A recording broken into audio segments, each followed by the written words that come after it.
Hello, my name is Teresa and this is my week 13 of the 100 days of making comics. And this week I'm going to talk to you about time management. And I'm going to do it in as little time as possible for two reasons. Number one, because I don't want you to waste your time or mine. And number two, because my graphics tablet broke and I don't have a lot of footage to share in the video. So here we go. 7 tips separating in 2 sections. First section is organization. So here are 5 tips on how to organize your time. Now, the first one is to separate your tasks into what's urgent and what's important. And to separate those. If something is urgent but it's not important, the main thing about those tasks is you need to ask yourself, do I really need to do this? Because if it's not important, why in the world are you spending your time on doing it? So it's ridiculous things such as, for example, returning a €4 package to the post office when you know it's going to be a 40-minute wait. Is that really worth your time?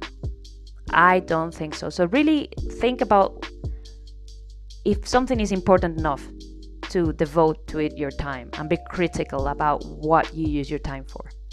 Then, is it urgent and important? Well, this is the worst category, and this is the category that we're all trapped in, and I know I am trapped in this category a lot of the times. And the trick to getting those urgent and important tasks done and not letting them consume your life is to do them without faffing about.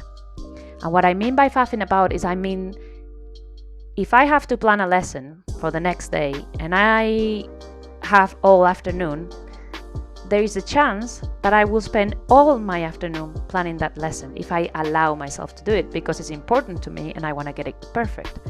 Perfectionism is a hindrance.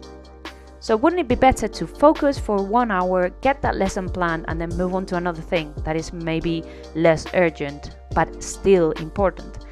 So think about doing those urgent and important things as fast as possible, and don't let them span over all the time you have available that day, because that's what tends to happen if you're not conscious of time limits. So put a time limit, get that stuff done, and get it done in the time you allocate to it. No more, no less, even if it's important. Once you separate your urgent and important tasks, the second thing I do is I prioritize.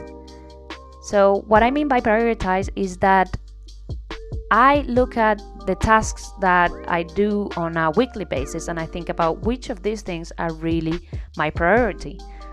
And every day I have like a task that is the most important.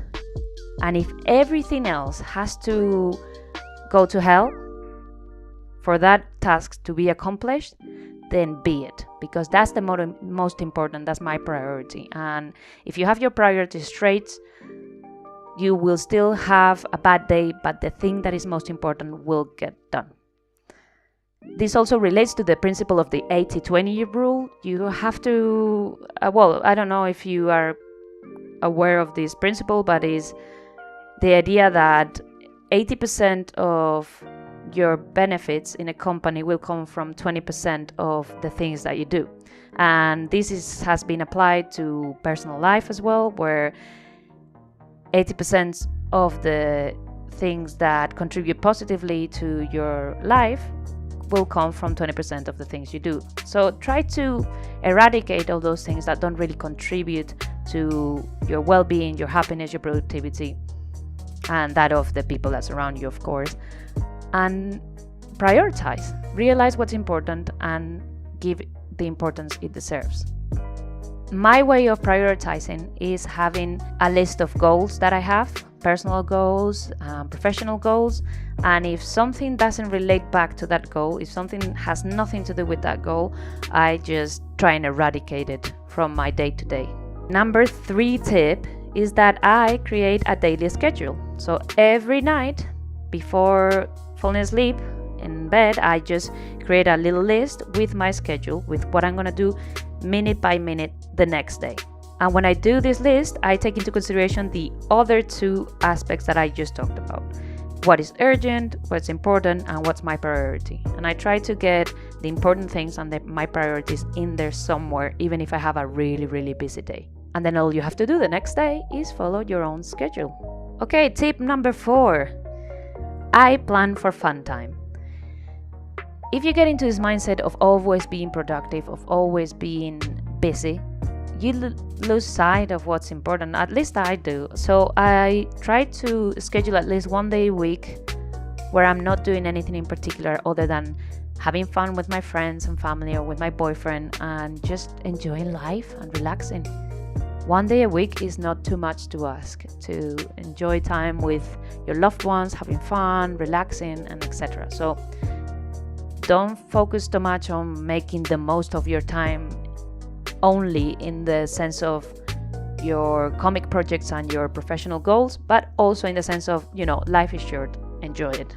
Tip number 5 that really works for me is when you have that schedule and you hit that time where you have to do that one task that you said last night you were going to do, fully focus on that task. Get rid of all distraction and follow your schedule, concentrating on each task. Don't interrupt yourself thinking about all the tasks that you're going to have to do later in the day or anything like that. Just focus on what you're doing at the time you're doing it. And that will take you a long way. It has taken me a long way, at least. Okay, so those are the 5 tips regarding organization. Now I have 2 tips regarding the second part, which is adapting and learning about yourself. My first tip for adapting and learning is that you need to change that schedule to fit you. You have to experiment what works for you and adapt. And the 2 aspects in which I had to adapt that are really good is thinking about the places where you are going to be and the times where you're going to do things. So I know, for instance, that if I try to record these videos at night, because I'm a morning person, I'm not going to be able to even get 2 words to come out. I know that. I've tried. I don't work at nights. My brain doesn't work at nights. So what I do is I allocate the time for recording these videos in the morning. And so right now, I'm doing this in one take and I have no problem getting the words out and thinking on my feet. But if I do this later at night, it would take me double as much time and it would be a waste of my time. So it's not worth it. It's better to do it in the morning. The other thing I think about is the place where I work. So when I think about the ideas that I'm going to talk about in these videos, I like to be in public spaces, because if I do this thinking process when I'm alone, I get really introspective and weird, and nothing that I come up with will ever be of any service to anybody. But if I'm in a public space and I see what people are doing, I don't know, I just get into a more social mindset, and then, better ideas come out. I work much faster, so I come up with these ideas in my train commutes. And then I'm using my time wisely, because what else do you do in a train commute?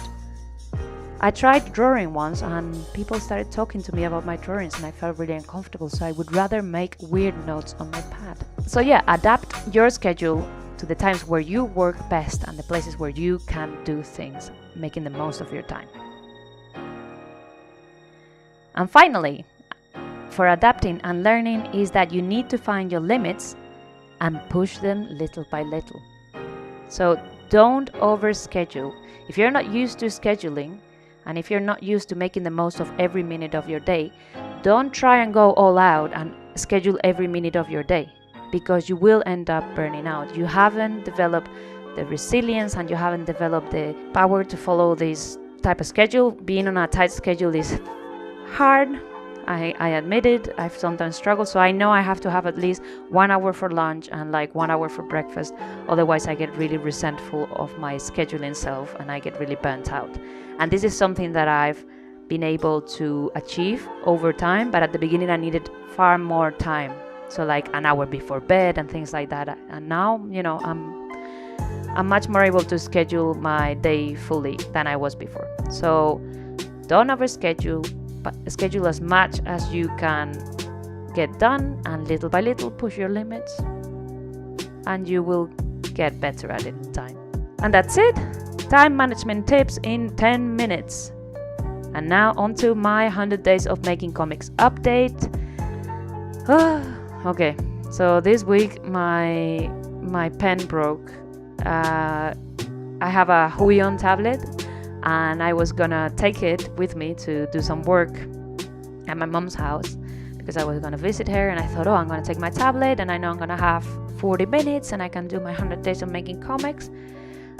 And all of this happened, all went according to plan, but when I was packing up my tablet, my pen fell on the floor and the nib completely went inside the pen and broke it.